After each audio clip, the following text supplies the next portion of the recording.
Ekyamazima kiri nti Brisher Kash bambi yalumwa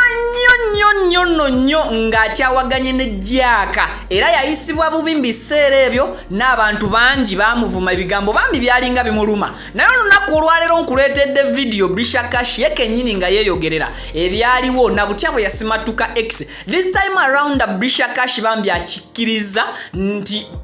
Yasimatuka X naye teyejjusa wabula ate X yalinga eyejjusa okukola ki okudde mabega byonna mbikuleetedde nkwanirizzaako nnyo gwena mukwano atulaba n'atuwuliriza eno oli ku Viki exclusive wamu ne Wonderboy UG. So tukugamba video gituwereka like sobola kubeera nga tutandikirawo nawe watannaba kubeera ng'osubscribinga mukwano atukugamba subscribinga buli kimu kibeere nga kitambula bulungi nga bulijjo tuli proud sponsored by Biva Organic Natural Health Products basangibwa ku Access Building Rubaga Road we basangibwa bajja kujjanjabisa ddagala lya butonde songa ne Hajati Kalodo musomi wa dduwa ajja kuba kulombereddwa ey'ensonga genda y'omusange wa Kiso oba mukubire ku namba y'essimu eyo gy'olaba mu kitabo ekya Quran. Kakati munnange Brisher Kash owaffe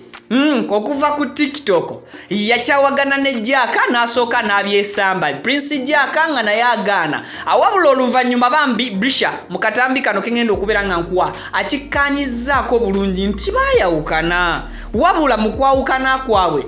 mu biseera ebyo we baayawukanira Brisher atuuke n'okugamba nti kati Uganda eganye kanzire ku kyeyo bwali busungu bwa Jaaka lwa nsonga nti yali amwagala nnyo nnyabo naye kati omukwano gwaggwawo era n'ebiseera ebyo oluvannyuma lw'okwawukana bano ababiri Brisher Kash agamba nti yakogga nnyo era mbu ng'asigazizza mutwe bw'ayita mu kkubo nga babuuza bino byenkugamba si bigambo byange naawe ogenda byewulirirako mbu nga babuuza Brisher Kash omulabyeko awo ng'ogamba tulabyeko omutwe gwe nga guyitawo wabula agamba olunaku olwaleero nti kati musanyufu nnyo era teyejjusa kubeera nga yayawukana ne Jaaka wabula ate era n'abuulirira n'abo bonna bali mu mukwano ba mu relationship efaananako ng'eyaabwe nti omuvubuka oba omukyala bw'akukyawanga tokitwala nnyo mu maziga gwe just kaabamu olunaku lumu olusooka olwokubiri byerabire then olunaku olwokusatu moving on lwa nsonga ye bambi bye yayitamu Mbuyali wabula Brisher akomeredde Jaaka Brisher agambye mbu ye ku bye yayitamu akiraga nti Jaaka yali amunywesa Munanansi naye kati mbolaba atandise n'okufunamu kasente akalya Minute Maid jukira akanywa Minute Maid ajukira luli navaayo nenkola story ku Brisher Kash nga nkugamba nti Brisher bamututteko out mikwano gye gyamutwalako out then era Brisher ekyennyanja ekyo n'akyogerera nnyo n'agamba mbu ekyennyanja abadde aludde okukiryako yalyoka n'asimatuka X era ku mulundi ogwo akagambo kayita mbati olunaku olwaleero eno video ya dakiika 3 gye ngenda okubeera nga nkweweera agwe kennyini owulire Brisher butya bwakomeredde X we era bwatejjusa kubeera nga Yasimatuka X ye bannange kati nnyo ba mikwano omulimu gwe mwakoze nagusimye ogw'okusubscribinga nga sinaba kubeera nga mbateerako video eya Brisher Kash mwasubscribinze ku Viki exclusive banayi tusimye nnyo tusimidde ddala twawezezza ba subscribers omutwalo amulamba mwebale nnyo mwebalire ddala kansooke mbaweka video kano nga mbebaza okusubscribinga ne tuweza omutwalo amulamba ogw'aba subscribers then nzije nkuwongereyo n'ebya Brisher Kash nga bulijjo. Thank you so much bamikwano nakuwalero Viki exclusive tuyine essanyu lya maanyi era lya nsusu twawezezza ba subscribers omutwalo mulamba aweddu bampita Viki era nga nsinzira ku Viki exclusive YouTube channel. Thank you so much bamikwano. We have made it ebanga ddene tustruggling okuweza 10k subscribers final olunaku olwaleero mu kikozi simanyi gange asibukugu bwange mu bintu bino ebyempeereza wabula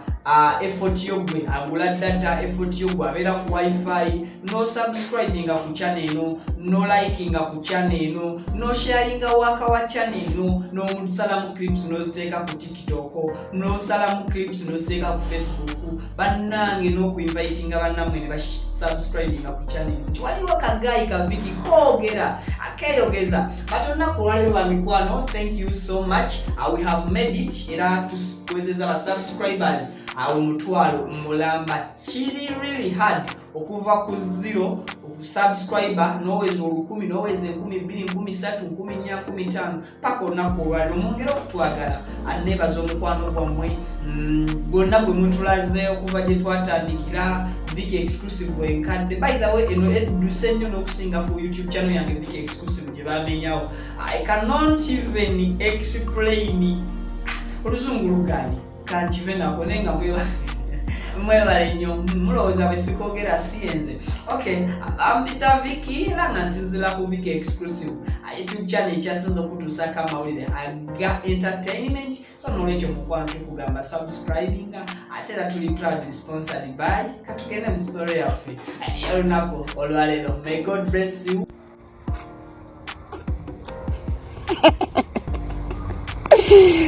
Bana mwendi wano nejusa ebbanga lye namalanga nkaba mbu bankyaye nezire mmere kadama nezire mmere ati bankyaye nazire mmere nze gwe mulaba obuliri nembuvamu ngansula wansi ati bankyaye nze nna nenkoga nesigaza kitwe bontwe efolomanga okumanya mbu Brisher yayitawo oyina tunuulira mutwe gubeera mu bbanga nga nguyuga gwe gusinga bunene ku mubiri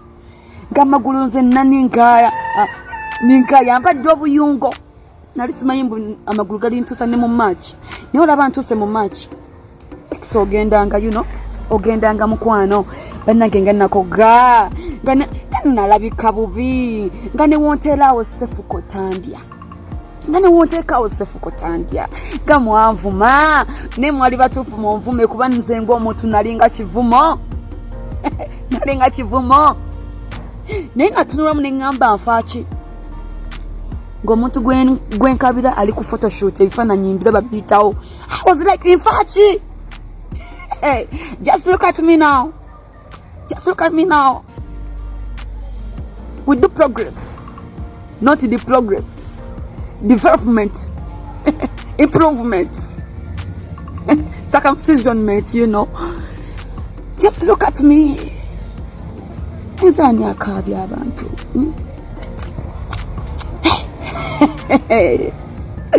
Baganda bange mulekera okukaba mpo musajja akuleseewo. Omuntu omulabye bukulu wakyo mulemerako. Mulekera okukaba mbu abasajja babaleseewo. Toziba ku muntu. Gokabira ali mu bikoko ngoli eyo ofuna za nyendombo mancha ana inakala mama webale agenda yakuwe kubo ate bayina engeri gye bagenda ne batulekera emikisa wabwe emabegeno kati ntunuulira nze eyali anywa Munanansi amon minute made omumanyi. This is progress, improvement, development of course, Ex-kano nywamu kuluro,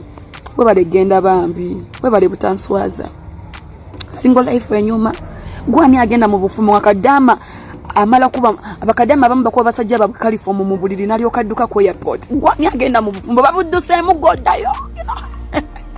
Ex webale genda mami.